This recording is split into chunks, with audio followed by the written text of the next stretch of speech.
The NFL clock is restarting, but not every team is going to get a fresh start or a fair chance. Which teams won't even get out of the basement in 2025? It's time for NFL Squad. You are talking ball with the NFL Squad. From the Chiefs to the Bills, Falcons to the 49ers, and everyone else around the NFL, it's the local experts of the Locked On Podcast Network bringing you scoops, breakdowns, and the most comprehensive preview of the upcoming weekend for hard-hitting football with our harder-hitting takes. Buckle up, it's the NFL Squad. Then we have a seat for you. No hurt feelings allowed. Squad up, you're part of the NFL Squad. And welcome to this week's NFL Squad episode. Sit back, grab your favorite drink, and join us as we get ready for all of the stuff that's going on with the NFL offseason. Never a dull day when you're covering the National Football League. We are all part of the Locked On Podcast Network, your team every day, and we have got quite a group of people. Cody Rourke of Locked On Broncos, along with Sarah Bettinger, also of Locked On Broncos. So we're getting a double dose of Broncos here. Patricia Traina from Locked On Giants, Aaron Freeman, Locked On Falcons, Mike Debate, Locked On Patriots, Keith Sanchez, Locked On NFL Draft. You know you need some Locked On NFL Draft when it's the offseason. You need it all year round, but especially during the offseason. Peter Bukowski, Locked On Packers, Big Sarge from Locked On Texans, Kevin Ostreicher from Locked On Not Going to Win the MVP. We are going to start off today's episode. Thank you all for joining us, of course. And we're going to talk about team. We're going to get a little negative here, folks. We're going to start by talking about teams that just have no chance in 2025, right? We talk about it every year. Every team is 0-0. Everybody's tied for first place, but there's just some teams out there that just don't have a chance for one reason or another. And I actually want to start with Keith. I want to start with Locked On NFL Draft, because a lot of draft talk also centers around team building and how well teams draft and how well teams build these things. There's a lot of options here, man. I mean, you know the league as well, but like Jets, Pats, Browns, Jags, Titans, Raiders, Giants, Patricia, Cowboys, Saints, Bears, Cardinals, 49ers, maybe? Which team has zero chance of rebounding in 2025? Yeah, I look at the teams that need quarterbacks that are right outside of the quarterback range, right? So if you're picking outside of the top 3 or 4, you're probably in trouble. So I look probably at the Raiders. I think the Raiders have no shot as currently constructed right now because they're outside of that top, 3 to 5 range, right? They need quarterback help. There's a lot of holes on this team, period. So that's one team. I see the Broncos cheering over there. So AFC West, that's one less opponent that you have to worry about. I look at the Raiders as a team that I view doesn't have a shot as now currently constructed. Yeah, Sarah, I mean, look, you're very happy to hear Keith talk about the Raiders having no shot here, but give us another team. Give us another team on the list or on your own list that you just don't think has what it takes, whether it's from a capital standpoint or a management standpoint, to dig themselves out of the basement. Yeah, first of all, I love that pick from Keith. Obviously, when I flush the toilet, it sounds like it's saying Raiders, so I absolutely love that. I'll go with the I'll go with the Cleveland Browns. I think that's the lowest hanging fruit on this list, arguably the worst offseason scenario that I've ever seen with what they have going on. Their best player doesn't want to be there. Their quarterback that they invested, 3 draft classes plus $230 million guaranteed in is not working out. So I think that's probably the lowest hanging fruit out of the teams that definitely won't be competing, even though they just won 11 games in 2023. Yeah, Patricia, you've been bravely raising your hand to be the sacrificial lamb here in this conversation. Let's talk about the New York Giants. I mean, what are they going to do? Is there an answer here? Trading for Matt Stafford and Kelly Stafford? Like, what are the Giants going to do here to try to make this thing work? Oh man, you just want to keep pouring it on, don't you, David? Thanks a lot, buddy. Yeah, look, the Giants, you look at them and Joe Shane will tell you, we got a good foundation. We got a good offense. I still think they need some parts on the offensive line. They definitely need to add to the defense, which was just as much of a problem last year as the offense was. But the quarterback situation really is a concern at this point. Look, you're in a situation where Joe Shane and Brian Daboll have gotten a grace period this year. But you also have the owner, John Mara, saying, I'm running out of patience with this rebuild. So that to me is like, okay, are they going to do something stupid? Are they going to, trade away their 3rd overall pick to get a Matthew Stafford? I hope not. I wouldn't do it, but who knows what they'll do. So they've got the AFC West, which this year had 3 teams go to the the playoffs, one of which went to the Super Bowl. You got the NFC East, which had 2 teams that went to the playoffs, including the Super Bowl winner. You got the NFC North on the schedule. They had 3 teams that went to the playoffs. All right. So I don't see how this Giant team, the quarterback is so key here. And I'm just afraid that they're going to do something that they're going to regret, given that this quarterback class in the draft is just not very rich, if you will. Yeah, no, I absolutely hear you. My question to you, Patricia, is there a world where they don't figure out the quarterback situation this year and Dable still has a job? If they win, I mean, will they lean on the running game? Maybe. I suppose. I mean, they kind of did that in 2022. If you think about it, Saquon Barkley, when he was here, he accounted for, I think it was it 39 or 29? It was a big chunk of the offensive production. So they find a way to win if they beef up that defense, and that defense can stifle some of these high scoring machines that they're going to see in 2025. Maybe they can get by. I mean, I don't know that Tommy DeVito would be the answer.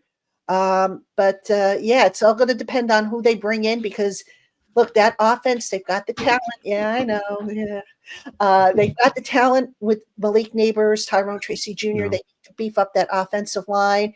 And by the way, Brian Dable, he needs to give up the play calling, but that's another topic for another day, I guess. Yeah, make sure you check out Locked On Giants for that conversation, because that's a very important conversation to be had around those parts. I want to go to you, Big Stars. Locked On Texans. So Houston Texans, right, back-to-back playoffs, AFC South Division champs, all the good stuff, 4th seed in the AFC playoff picture. But there's a lot of people out there who talk about, the Texans took a step back. Maybe CJ Stroud took a step back. Maybe they're a little bit of fool's gold benefiting from being in a weak division. I don't know if you agree with that sentiment, but I do want to ask you, of all the playoff teams, right? Chargers are in there, Broncos are in there, Commanders are in there, and some of the usual suspects.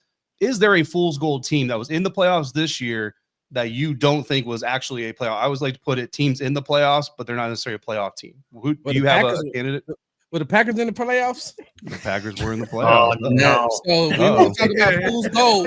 If you want to talk about fool's gold, there's fool's gold for you. I mean, and I watched, and I sat on the couch with my wife as one of those thug tears rolled down the side of her cheek as they lost again, as I told her that they would. But no, seriously, that was just a shot at Peter. I'm not a huge believer in the Chargers, and because I don't know what Justin Herbert is going to be. Like, 1 week he's the GOAT, he's going to replace Tom Brady, and then the next week you're looking and you're saying to yourself, like, when was he drafted again? I mean, I think that, even with the Harbaugh situation, with everything that they have going on over there, they have a very good short wide receiver who, overachieves a lot, but that's all they really have on the offensive side of the ball. And so I'm not a firm or a big believer in the Chargers. I think that they are fool's gold, because which Justin Herbert are you going to get week to week? Because I'm going to be honest with you. When I was watching them against the Texans in the playoffs, I'm saying to myself, guy, you're not who everybody says that you are. And, if I'm not mistaken, if we go back and we look at some of his stats this year, I don't think he had the best statistical year, if I'm not mistaken. Maybe, Peter loves to correct me, so he'll have that stat pretty soon. But I just don't believe in the Chargers at all.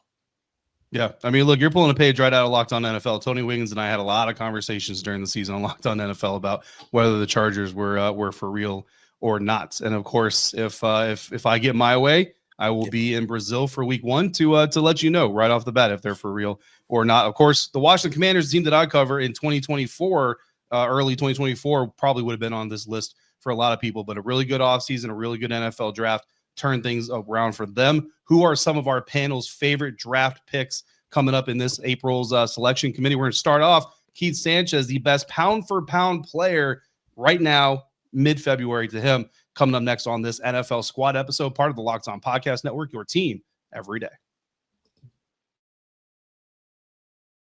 Today's episode is brought to you in part by TurboTax. This message is from our sponsor, Intuit TurboTax. Taxes used to be waiting and wondering and worrying if you were ever going to get any money back, and then waiting, wondering, and worrying some more. Now, Taxes is matching with TurboTax experts who can do your taxes as soon as today. An expert who gives your taxes their undivided attention as they work on your return while you get real-time updates on their progress so you can focus on your day. An expert who will find every deduction possible and file every form, every investment, everything with 100% accuracy, all so you can get the most money back guaranteed. No waiting, no wondering, no worries. Now, this is taxes. So get an expert now on TurboTax.com. Only available with TurboTax Live full service. Real-time updates only in the iOS mobile app. See guarantee details at TurboTax.com/guarantees.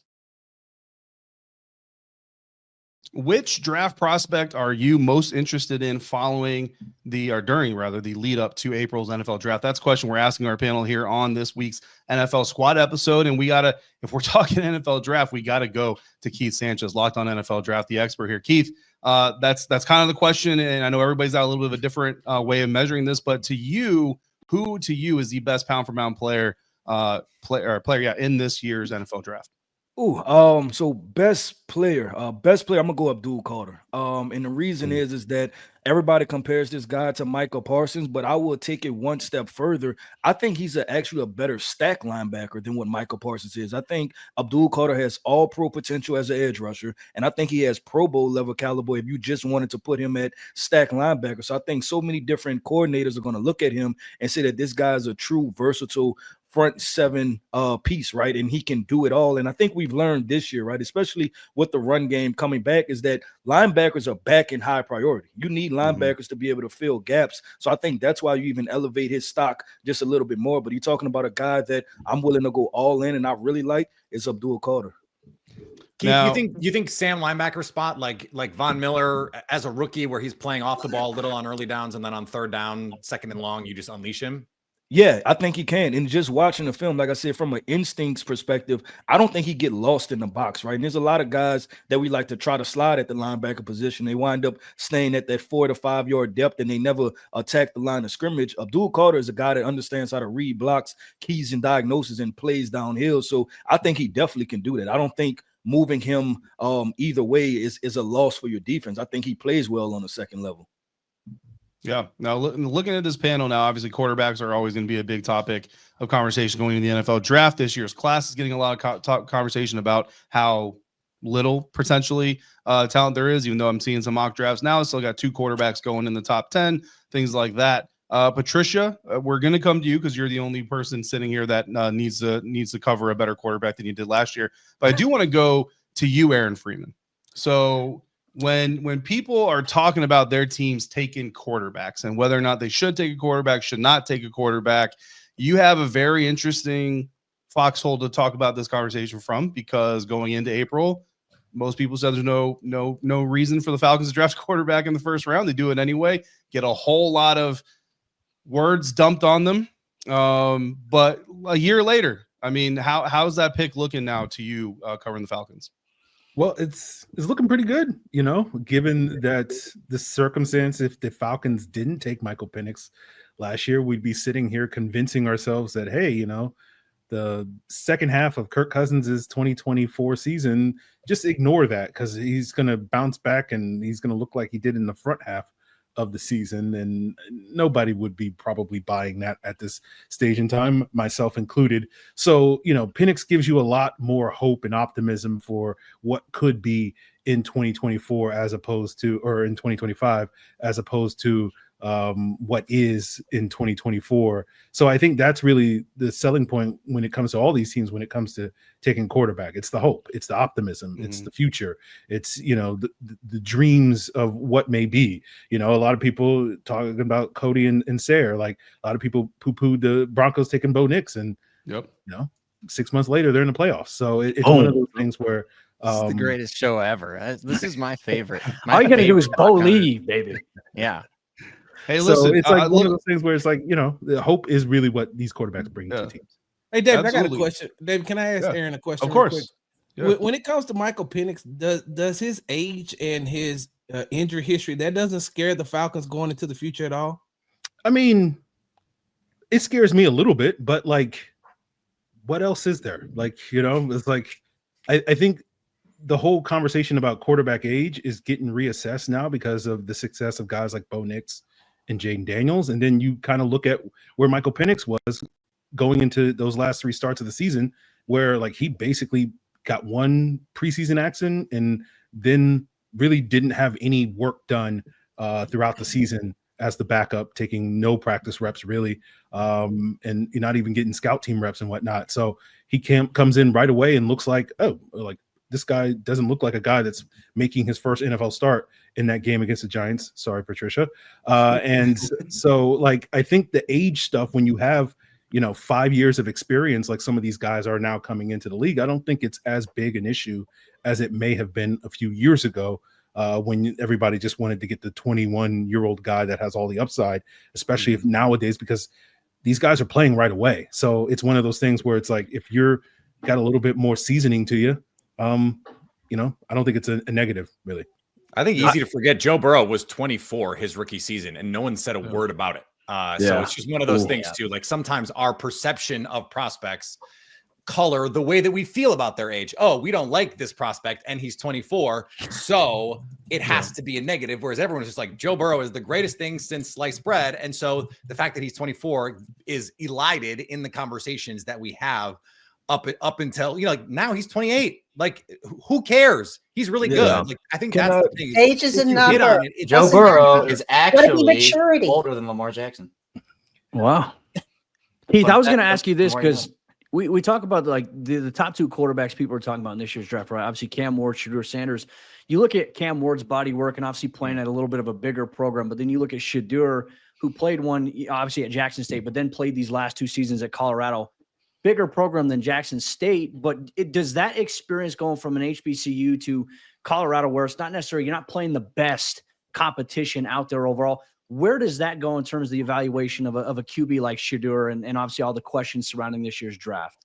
Yeah, it's fun because it's usually the exact opposite of what we see, right? When you talk about Joe Burrow, right, and had the opportunity to play with Jamar Chase and Justin Jefferson. You talk about those Alabama quarterbacks, right, that had Pro Bowls left and right, and you look at some of those, and you look at Shedeur, and you look at the opposite side of it, that we kind of watched him play from a disadvantageous situation. He played in pure chaos, right? And who has put more pressure on a quarterback than what his own father has, right? And so I look at that and I think about it like, hey, am I getting a quarterback? If I'm the New York Giants, right, and I draft Shedeur Sanders, what else is going to scare this kid, right? Like his father is Deion Sanders and has been Deion his whole entire life and doubles and triple down on being Deion Sanders. So if Shedeur fails, it won't be because of fear of the big lights. And we've also seen him play behind a bad offensive line already. So I think he'll come in and say, hey, I've been here before, been in bad situations, and I also have the faith and the belief that we can turn this thing around. So that's why I kind of find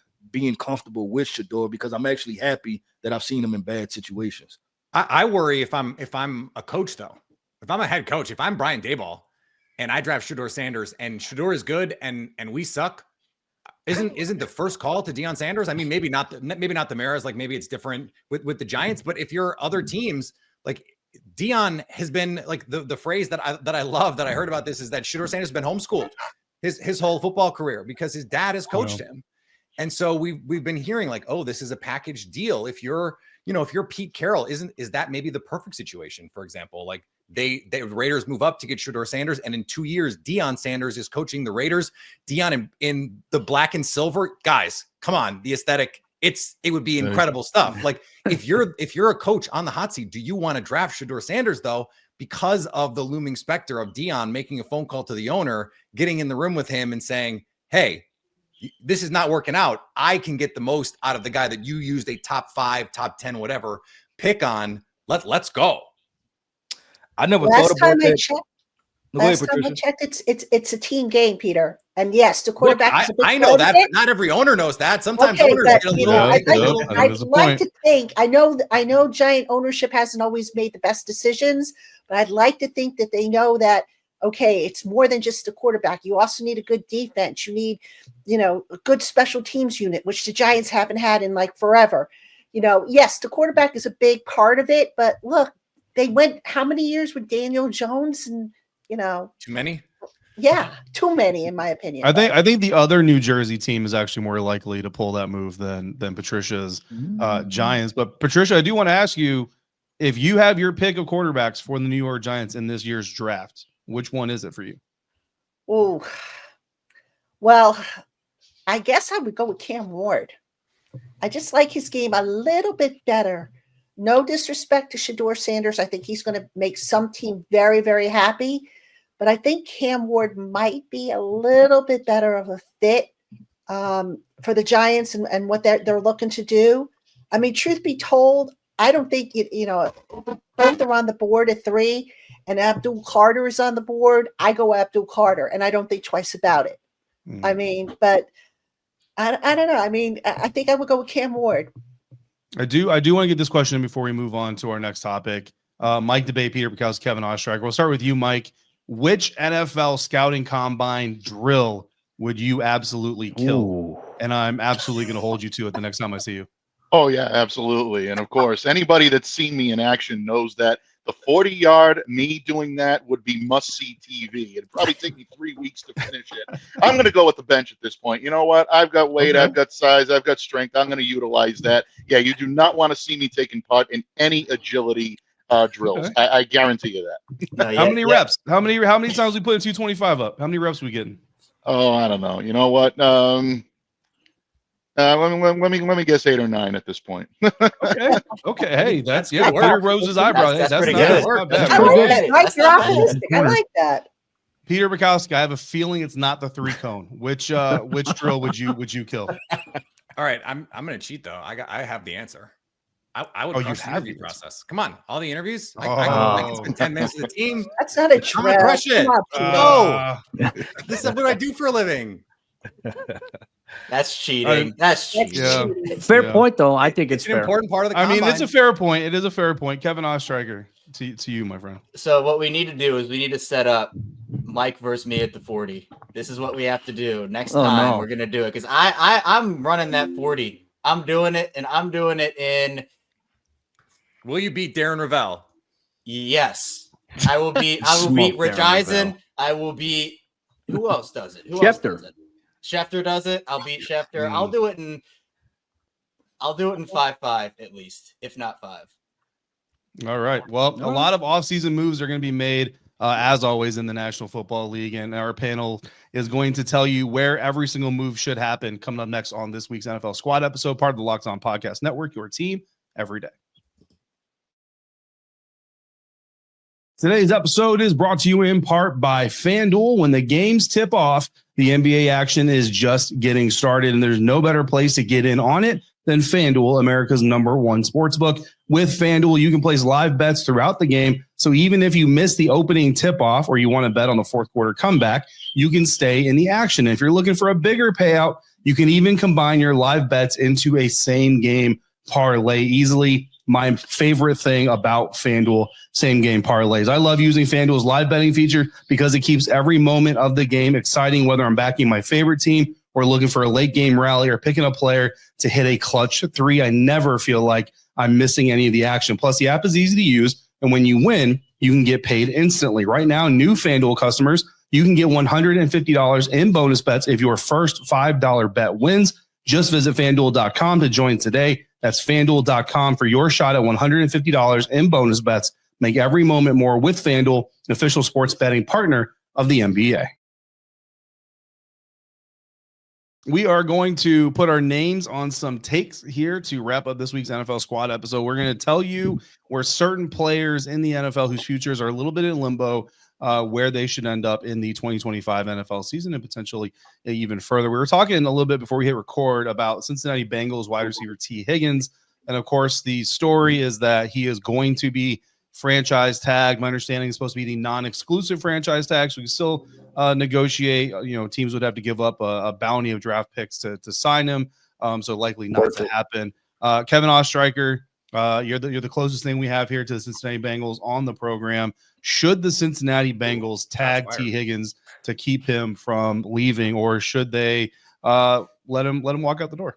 They should not let him walk out the door. That is the first thing I will say. They absolutely should not do that. I mean, if it has to be the franchise tag, then I guess it has to be the franchise tag. But I just don't know what the future would hold for T if that were the case. I mean, would T play on it this year is the question, because with the Bengals, obviously there are questions about if they're going to pay some of their other guys. I know there are reports now coming out that Jamar Chase could get a $40 million plus per year payday, which he deserves. The Trey Hendrickson situation, Joe Burrow has been very clear that the Bengals cannot let these guys leave because, look, Joe Burrow's a great quarterback. I've seen that firsthand covering this Ravens team, but he cannot do it by himself. And part of what makes this Bengals team so good is the fact that if you throw everything at Jamar Chase, well, you still got to worry about T. Higgins on the other side of things. And we've seen what, because T has been injured a little bit over the course of his career. When T's not in there, it takes the Bengals offense a couple gears down. So I think that the Bengals should pony up the money for T. I think they should find a way. I know that you can't keep everybody, but I think with the way Joe Burrow has become very vocal with Trey Hendrickson, with T. Higgins, with keeping his guys there, you can't upset your franchise quarterback. Joe Burrows don't grow on trees. You have to figure out a way to keep your guys. And I'll end this with another AFC North team. It's my weekly agenda. Myles Garrett to the Baltimore Ravens. and David, let me say this real quick, David. If T. Higgins is looking for a home, a place that has no state tax, great weather, good barbecue, I mean, I'm pretty sure that the Houston Texans will accept him with open arms, and I'm pretty sure Nick Caserio could find a way to make him happy here in Houston.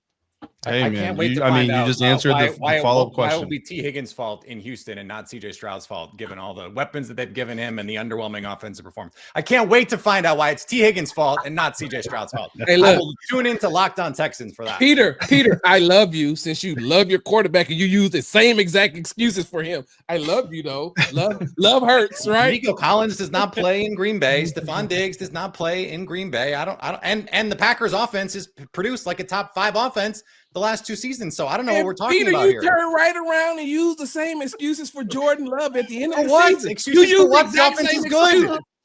Huh? You need to have a big excuses for what? Right here across your heart that says there's no excuse because you use the same excuse. I have your tweet. I don't have to excuse anything. It's a top 10 offense. There's no excuse. They produce. I love it. What's the excuse? This is who produced the Packers offense. Oh, and the Texans are the ones that didn't produce below the average offense. I'm sorry. The last time I checked, the Texans were losing to the Kansas City Chiefs in the divisional round. Well, of the playoffs. when you have the best defense in the AFC, that's probably a pretty good place to be. Peter, you got to find something else to do. You got to find something else to do, Peter. Make sure you check out Locked On Texans. I would love to talk about CJ Stroud's top 5 offense next year. Let's do it. Hey, back to it. T. Higgins. Big Sarge, you and me in 8 months, we'll talk about the Houston Texans top 5 offense. What do you say? Let's put it on the calendar right now. Let's do it. I want to talk about it. I would love to talk about it. I would love nothing more than to talk about it. Let's do it. Hey, except that you use the same excuse about your wide receivers being injured. Well, it's the same thing that happened here in Houston. The same thing that happened in Houston. You use the same exact excuse. But David, I'm not taking over this show. We would love to have T. Higgins here in Houston. I would love to cover T. Higgins. The Packers should just sign Deontay Johnson. That'll fix it all. Sarge, you know that. We need to let Allie know. We need to put a pin in this to I don't know. We'll remember. Week 12, week 13. We need to bring this thing back up on an NFL Squad episode. Very good stuff, guys. I appreciate you. Nobody here from the NFC West, so we'll go AFC West there. Cooper Kupp. First of all, is anybody going to trade for Cooper Kupp? And regardless, where should he play in 2025? I think somebody will trade for him if the Rams are willing to eat that bonus like it's been reported. And I feel like he's going to be an asset somewhere over the last couple of years. And we're talking years, not just this past year or like when he's healthy, but per 17 games, 1,100 yards, 9 touchdowns. I mean, this guy can still be productive when he's out there. Now, he may not be the same exact guy that he was when he was contending for Offensive Player of the Year, MVP, All-Pro, all these sorts of things, but he's still a valuable asset. Now, if he ends up getting traded to the Kansas City Chiefs, then delete everything that I just said and forget about it, because it's not true. He's terrible in that case. If he goes to the Chiefs, he's washed. He's oft injured. But I would love to see him go to anywhere that has a young quarterback that he can help, because he can get open quickly. He can create after the catch. He's been in big games. You know who could really use a receiver like that? The Denver Broncos. I was just going to say the Broncos are a great fit. I mean, he would be awesome in Sean Payton's offense. Since Bo Nix is apparently a check down merchant, why not check it down to Cooper Kupp every so often and see what he can do? Okay. I'll say this. I think he doesn't go far. I think he gets traded, just to a locker over. I think he stays in LA. I think he gets traded to the Chargers. I think you give Justin Herbert him. You don't really have to move him around too much. I think that might be an ideal fit for Kupp too. Interesting. Which would stink for him because they couldn't guard McConkey. Yeah. Patricia Traina, got to do it. Sam Darnold. Let's bring the quarterback conversation back to you. Where should Sam Darnold be suiting up in 2025? I don't think it'll be with the Giants. I really don't. I'm not so sure that's, I don't want to speak for Sam Darnold, but I can't imagine him wanting to come back to this market. Although, look, if he cashes in on a payday, I think, maybe that will trump everything. But I think Sam Darnold, let's see, maybe, or I'm going to think outside the box. Maybe the Raiders, they can use a quarterback, especially if they can't engineer a trade up, But I do think, though, a lot's going to depend on, where is J.J. McCarthy and his rehab, and what are they going to do with Danny Dimes? Let's not forget about Danny Dimes, or do they see a future with him? So I think it's Sam Darnold doesn't get a tag, and I don't know that I would give him the franchise tag. I would maybe give him the transition tag if I'm Minnesota. Maybe Darnold goes down to the Raiders because, again, the Raiders are drafting 6, and if the 2 quarterbacks go off the board quickly, what are the Raiders going to do about a quarterback? Is Tom Brady's first quarterback movement piece in Las Vegas going to be to sign Sam Darnold to $40 million a year? That just seems pretty far-fetched to me. That would be a to your point. It's hard. Like as you were trying to vamp to try and think of something, I'm racking my brain going, I really don't know where makes sense. Who's going to give him $40 million? Like, it's easy to say teams get desperate. Mark Davis would. But let it be the rate. I really don't know. I really don't. The one that I kind of like is if they can trade Matt Stafford for stuff, like good stuff. Ooh. Sean McVay saying, I'll take Sam Darnold, and I think I can win with him. And now I'm set up for 5 years instead of 1, maybe 2. That is the one that I'm kind of keeping my eye on. Like, especially now that we're getting the reports of like, we want to keep him, but first round pick.